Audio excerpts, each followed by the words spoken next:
The chill in the boardroom wasn't just the aggressive air conditioning battling the late May humidity outside the floor to ceiling windows.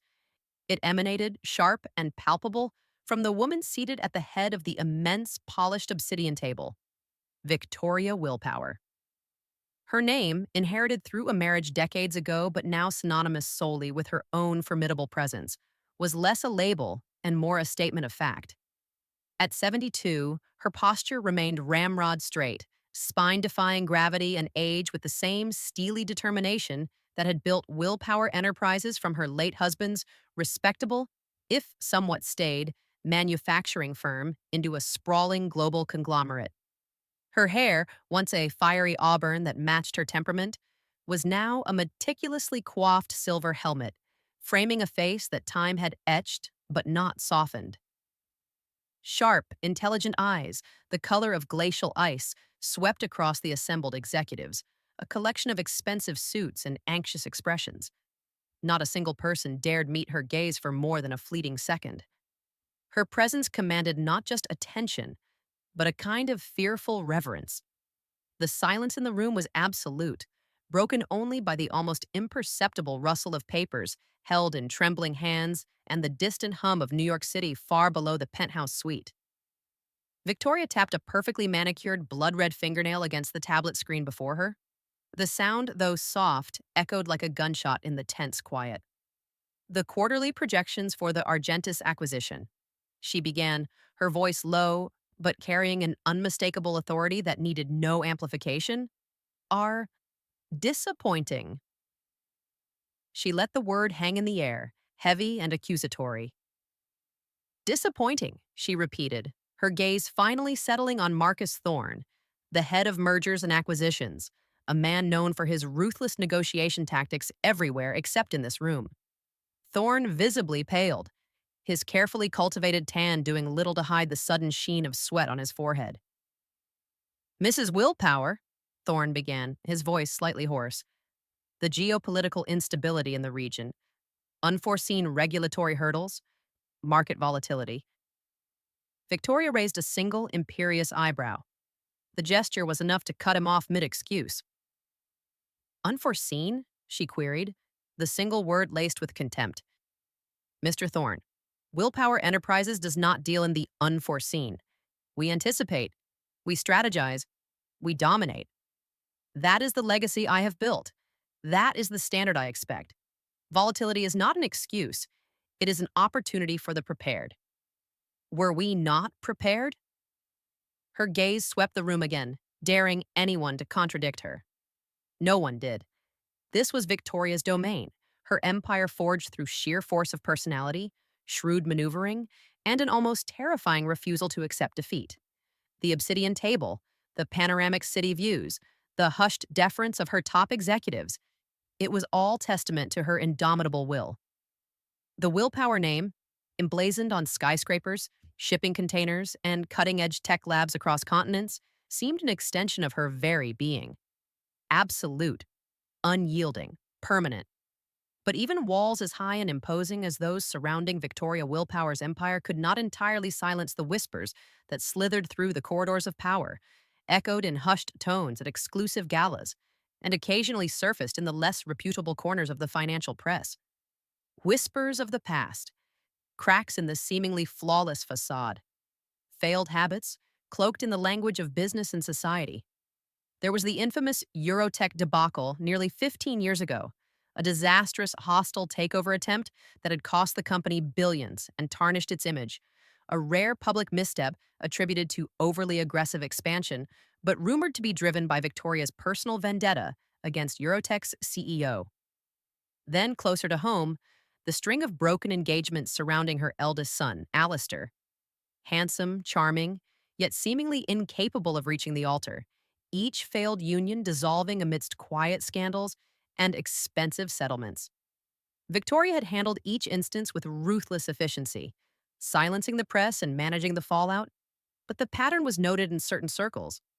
A failure to secure the dynasty, some murmured, and the whispers didn't stop there.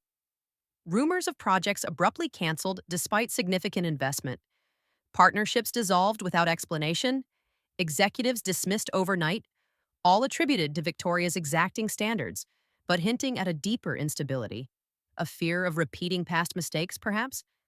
These weren't mere business decisions. They felt like compulsions, reactions rooted in something hidden beneath the layers of control. Each failure, whether a collapsed deal or a broken heart, was meticulously scrubbed from the official narrative, buried under the weight of subsequent successes, yet they lingered like ghosts at the periphery, threatening the carefully constructed image of absolute strength. The family's reputation, polished to a high sheen by legions of public relations experts, depended on the illusion of unwavering success, of Victoria's infallible judgment. Her iron grip seemed absolute, her willpower the engine driving the vast machine. But the whispers persisted, suggesting that the greatest threat to the willpower legacy wasn't market forces or competitors, but the unacknowledged, unresolved failures lurking just beneath the surface, waiting for a moment of weakness to fracture the empire from within. Back in the boardroom, Victoria dismissed Thorne's excuses with a curt wave of her hand. Excuses are the currency of the incompetent, Mr. Thorne. I deal in results. Rectify the situation. Present a revised strategy by end of day tomorrow. Ensure it aligns with the willpower standard. Her tone left no room for argument. Dismissed. The executives filed out quickly, relief mixing with renewed anxiety. As the heavy doors closed, Victoria remained, staring out at the city skyline, her reflection a steely mask in the glass. The power was undeniable, the control seemingly total. Yet, in the glacial depths of her eyes, a flicker of something else. Weariness, apprehension, momentarily surfaced before being ruthlessly suppressed. The legacy was strong, but the ghosts of failed habits were restless. Tense quarterly review meeting settled into a strained quietude at Willpower Enterprises. Victoria, true to form, projected an aura of unshakable control, but an undercurrent of unease rippled through the executive floors.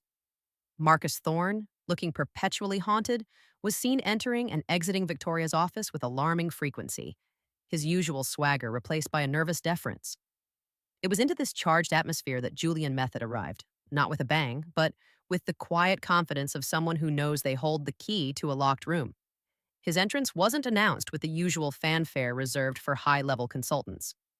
He simply appeared one afternoon in the reception area of the executive suite, unaccompanied, his presence noted first by the hushed admiration of the administrative staff. Julian Method was striking, though not in a conventionally handsome way. Tall and lean, he moved with a fluid grace that seemed at odds with the rigid corporate environment. He wore a bespoke suit, charcoal gray, impeccably tailored but somehow less severe than the standard executive uniform. His hair was dark, slightly too long, hinting at a disregard for convention, and his eyes, a deep, ambiguous shade somewhere between brown and green, held an unnerving combination of warmth and calculation.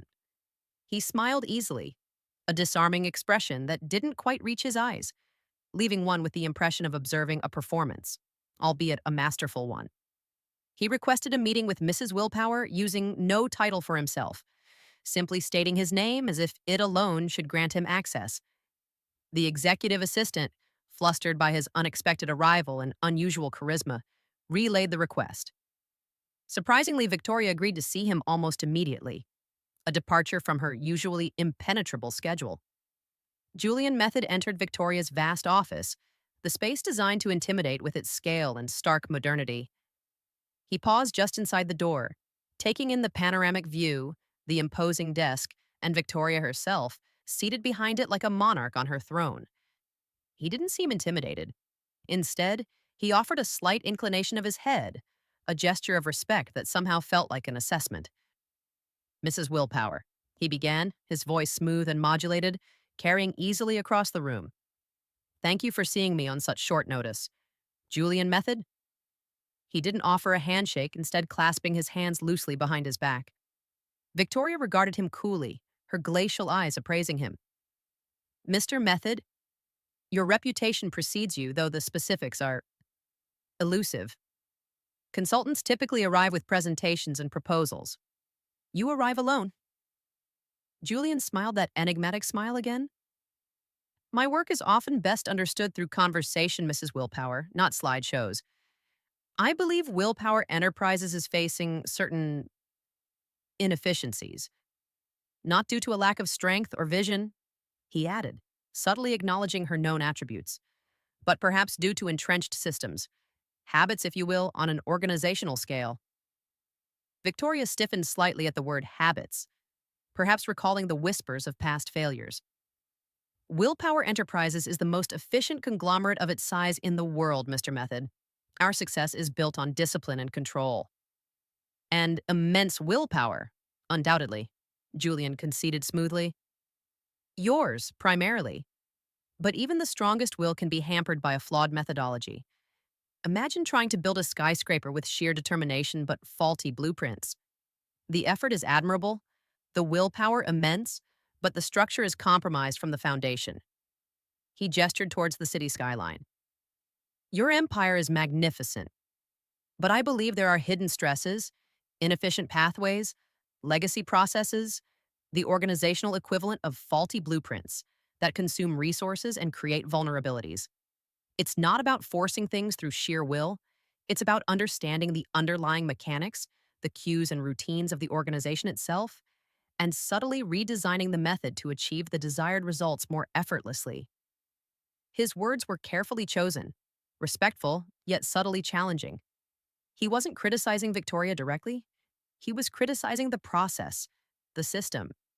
He framed the company's struggles not as failures of leadership or strength, concepts central to Victoria's identity, but as procedural issues, solvable through intelligent design rather than brute force. Victoria listened intently, her expression unreadable. The idea that her methods, honed over decades, might be flawed was likely heresy. Yet Julian Method wasn't presenting himself as a threat, but as a potential solution, someone who understood the complexities beyond mere force of will.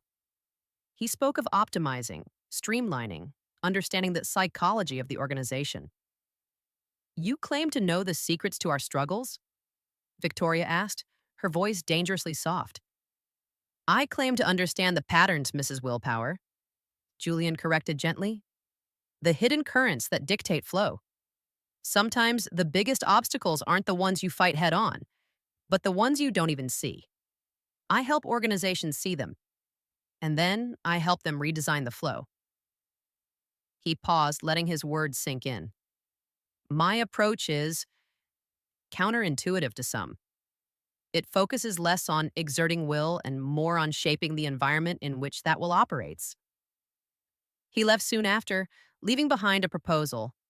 Not a hefty binder, but a slim, elegant folder containing a concise overview of his philosophy and a proposed diagnostic phase.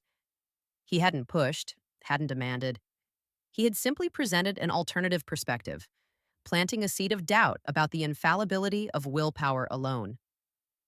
As he walked through the executive floor, his enigmatic smile firmly in place, the unease in the air seemed to coalesce around him, a sense of change, welcome or not, having irrevocably entered the fortress of Willpower Enterprises.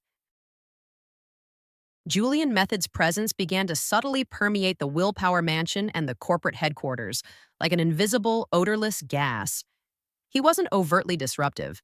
Rather, he operated with quiet efficiency, conducting interviews, observing workflows, and offering insightful, almost unnervingly accurate observations about the company's operations and the family's dynamics.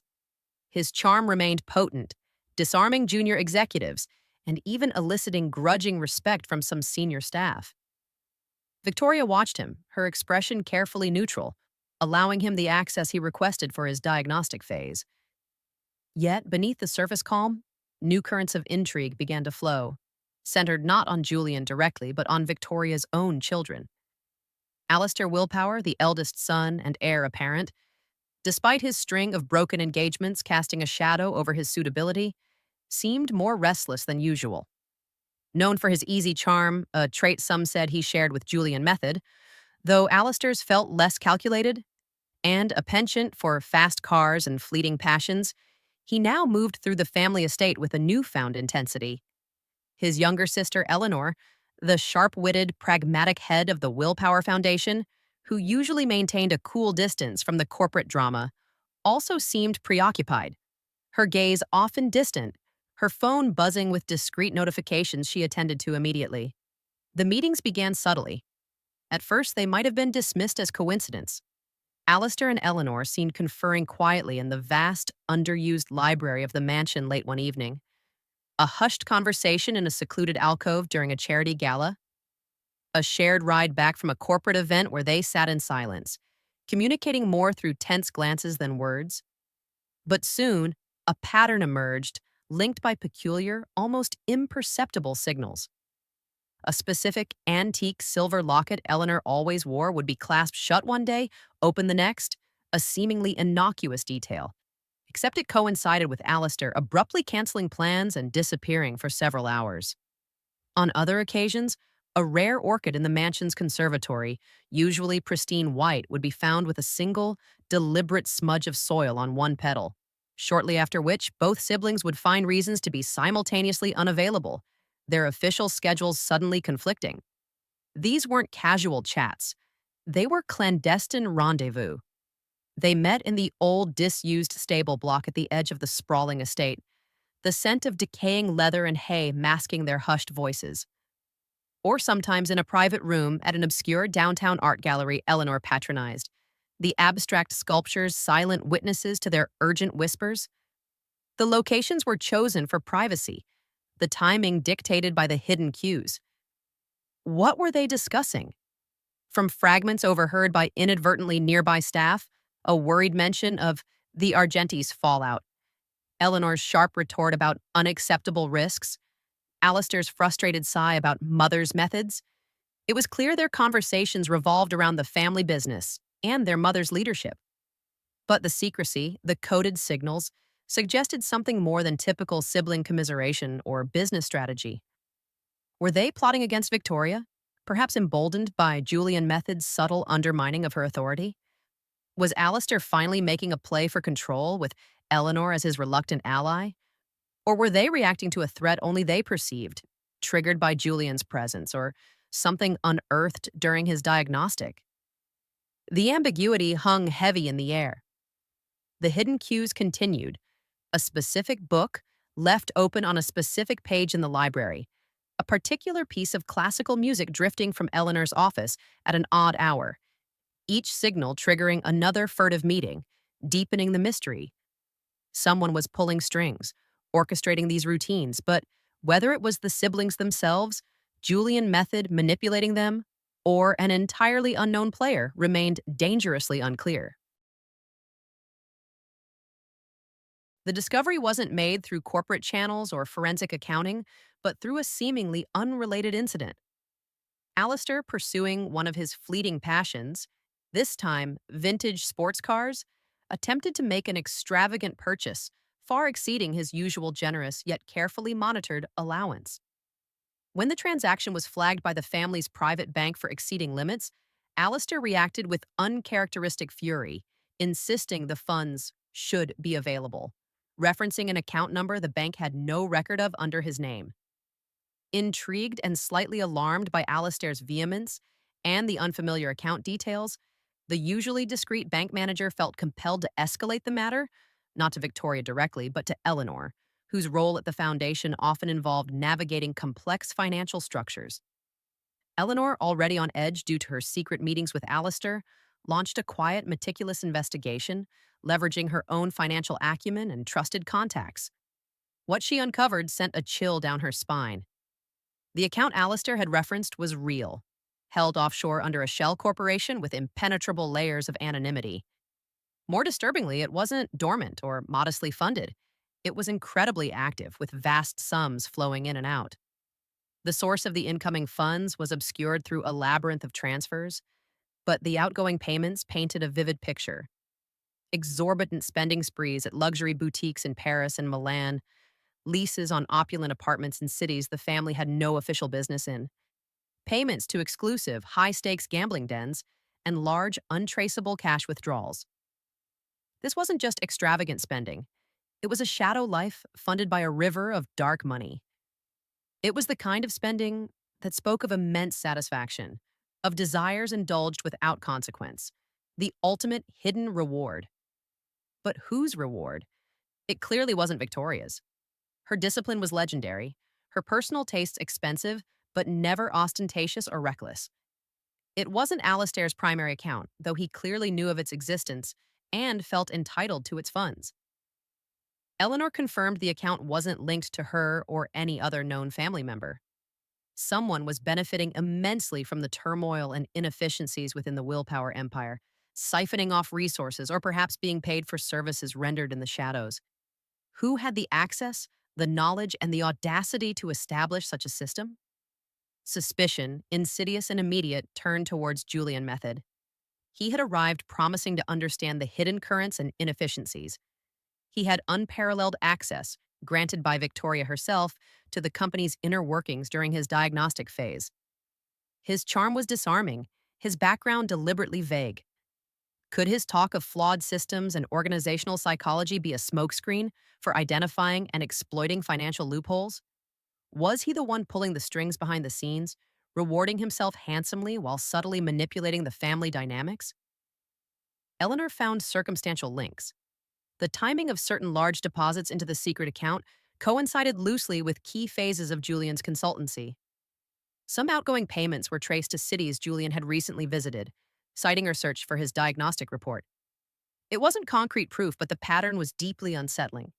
The discovery of the account, the price of satisfaction being paid out to an unknown beneficiary, added a sinister new layer to the existing tensions. The secret meetings between Eleanor and Alistair took on a new urgency. Were they trying to uncover the truth about this account? Was Alistair involved more deeply than he let on? And was Julian Method the charming consultant, or a predator bleeding the willpower legacy dry from within? The air grew thick with suspicion, setting the stage for the inevitable eruption.